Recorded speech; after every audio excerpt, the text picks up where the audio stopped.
कार्तिक का महीना आने में देरी है और आपका कोई काम उलझ रहा है, आपका कोई काम ऐसा है जो बहुत दिन से उलझा हुआ है, चाहे वो कोर्ट कचहरी का हो, चाहे वो किसी से जुड़ा हुआ हो, और वो नहीं हो रहा।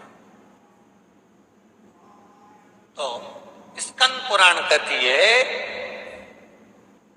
हमारे खंड में भी वर्णन है शिव महापुराण, कि किसी भी नवमी को आप आंवले के पेड़ के नीचे घी का दिया लगाकर,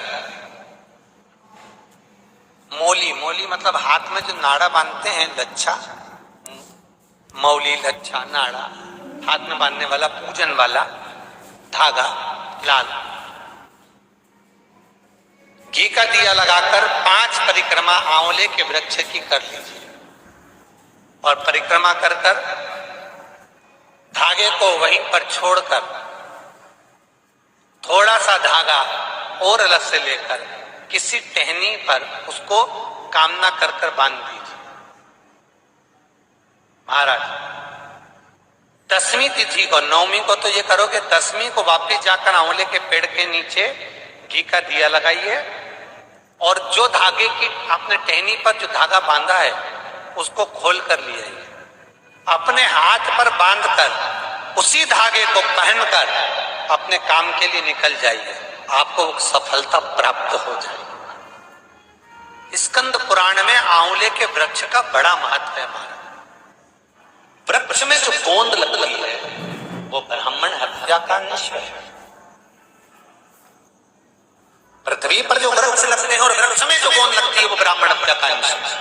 बंजर भूमि ब्राह्मण हत्या का अंश है। इसलिए हमारे यहाँ शास्त्र कहता है, तुम्हारे बहू का अगर जापा होए, बहू की डिलीवरी होए, बहू को संतान होए, तो खूब घी में गोंद तल तल कर खिलाओ। पर जन्माष्टमी, रामनवमी पर भगवान का प्रसाद तैयार करो तो उसमें गोंद मत डालना, क्योंकि उसमें ब्राह्मण हत्या का अंश रहता है। भगवान के प्रसाद में गोंद नहीं आना चाहिए। या फिर कहीं रुपया पैसा अटक गया हो, नहीं निकल रहा हो, किसी व्यक्ति से कोई काम करवाना है, वो काम नहीं कर रहा, कोई फाइल आगे नहीं बढ़ रही है, कोई कार्य अटक रहा है, तो एक जल के पात्र में जल भरकर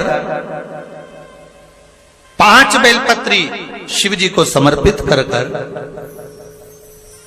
कुंदकेश्वर महादेव का नाम लेकर एक सफेद पुष्प बेलपत्री के ऊपर जो शिव जी को चढ़ाई है उस पर समर्पित कर जल जो लेकर गए हो, अपनी उस कामना को कर कि मेरा ये कार्य अटक रहा है, ये कार्य नहीं हो रहा, कुंदकेश्वर महादेव का नाम लेकर धीरे धीरे जल की धार चढ़ाइए। और एक बात हमेशा याद रखना, फिर निवेदन कर रहे हैं, अच्छे से समझ लेना, शंकर जी पर जब जल चढ़ता है, शिव जी का जब अभिषेक होता है, शंकर जी पर जब जल चढ़ाया जाता है, दूध चढ़ाओ, जल चढ़ाओ, कुछ भी चढ़ाओ, पर एक बात का स्मरण अपने जीवन में होना कि इतने ऊपर से मत चढ़ाना कि जल चढ़े और छींटे आपके ऊपर। बहुत ध्यान दीजिएगा।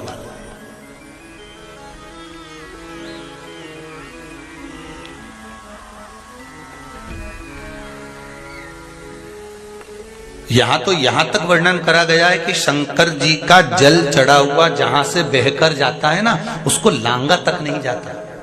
यहां लांगते हैं क्या? नहीं ना, परिक्रमा भी करेंगे तो वहीं से लौट कर वापिस इधर जाएंगे। शिव जी का जहां से जल बहकर जा रहा हो, चढ़ा हुआ जल जहां से बहकर जा रहा हो, उसको लांगा तक नहीं जाता। और कई लोग बड़े बड़े आनंद में शंकर जी पे इतनी ऊपर से जल चढ़ाएंगे तो वो छींटे पूरे अपने ऊपर आना चाहिए, शरीर पर आना चाहिए। नहीं, उसका दोष है महाराज, उसका दोष है।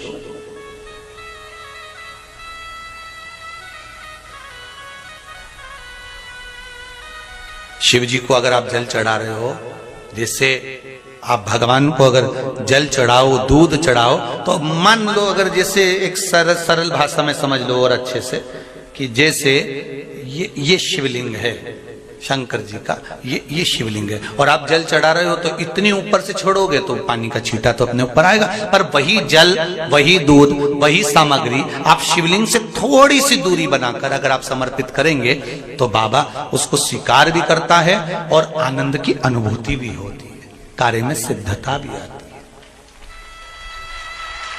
कार्य में उसकी सिद्धता भी आती है। अब तुम तो ऊपर से छोड़ रहे हो जिससे वो पानी तुम्हारे ऊपर ही आए, तो वो एक अलग प्रसंग है, बोलिए एक अलग विषय। दसवीं, एकादशी और द्वादशी, इन 3 तिथियों पर एक रोटी में थोड़ा सा मीठा रखकर सोमक पितृ का नाम लेकर यदि गाय को खिला दिया जाता है, तो अगर कोई पूर्वज प्रेत योनि में भी पड़ा हुआ होता है, भटक रहा होता है, जिसको पिंड नहीं मिला, जो अचानक मर गया होता है, अधोगति में चले गया होता है, उस जीव की मुक्ति दसवीं, एकादशी और द्वादशी, ये 3 दिन सोमक पितृ का नाम लेकर रोटी में, पूड़ी में मीठा रखकर अगर गाय को खिला दिया जाता है ये 3 दिन तक, तो वो पितृ कभी भटकते नहीं है, उनको मुक्ति प्राप्त हो जाती है, मोक्ष में। दसवीं की रात्रि के 12 बजे घी का दिया हथेली में रखकर दरवाजे के बाहर, उस दिए को हथेली में रखकर चंद्र का दर्शन रात्रि के 12 बजे दिए की लो में चंद्र का दर्शन करते हैं, उससे ज्योत प्रबल होती है हमारे। या तो होगा वो नौमी की रात्रि 12 बजे या दसवीं की रात्रि की 12 बजे चंद्र का दर्शन, दीप घी का हाथ में जलाकर, नाम गोत्र अपना बोलकर, नरसिंह भगवान का स्मरण कर कर, ज्योति में चंद्र का स्मरण कर कर दर्शन किया जाता है। नेत्र कमजोर हो तो 3 या 4 दिन में ज्योतियों का क्रम बढ़ना प्रारंभ होता है। वैसे तो 15 दिन का लिखा है, पर शिव महापुराण कहती है 3-4 दिन का क्रम बहुत होता, बढ़ता जाता। केवल दसवीं, चाहे उजाला की हो चाहे अंधेरे की। कौन से महादेव का नाम लेना है? श्रम्भेश्वर महादेव।